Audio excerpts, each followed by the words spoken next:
మనం గమనించవలసిన సంగతి ఏమిటంటే, మనలను మనం దేవునికి పూర్తిగా సమర్పించుకున్నప్పుడు దేవుడు నడిపించే పద్ధతిలో నడవాలి కానీ, అనవసరమైన గలిబిలిని సృష్టించుకుంటూ అది చేసేద్దాం, ఇది చేసేద్దాం, మనకు వాళ్ళు తెలుసు, వీళ్ళు తెలుసు అనే భావనతో అన్నిసార్లు స్పందించటం సరి అయినది కాదు కదా. తెలిసినప్పుడు వాళ్ళ సహాయాన్ని, చేయూతను, సలహాను కోరటం తప్పు కాదు, కానీ అనవసరమైనటువంటి భౌతిక దాడులకు ప్రయత్నించటం, అర్థం లేనటువంటి కార్యక్రమాలను నిర్వహించటం, ఇవి దేవుని ప్రజలకు తగినవి కాదు. అందుకనే భక్తుడైన పౌలు, మా యుద్ధోపకరణములు శరీర సంబంధమైనవి కావు కానీ దేవునికి మనిషికి అడ్డుగా కొంతమంది కట్టిన దుర్గములను పడద్రోయగలిగినంత శక్తి కలిగినవిగా ఉన్నాయి.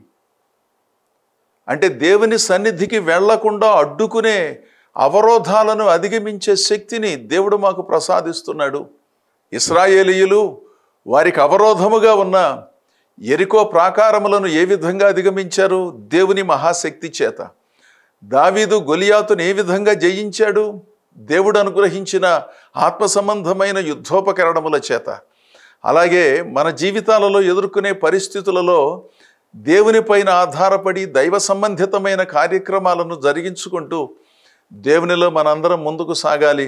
మన యుద్ధోపకరణములు శరీర సంబంధమైనవి కావు, ఆత్మ సంబంధమైనవి, దైవికమైనవి. దేవుని సన్నిధిలో వినయము, విశ్వాసము, విధేయతలతోనే ముందుకు సాగుతూ దేవుని పక్షంగా విజయాలను సాధించి మన జీవితాలను మరింతగా ముందుకు నడిపించుకుందాం.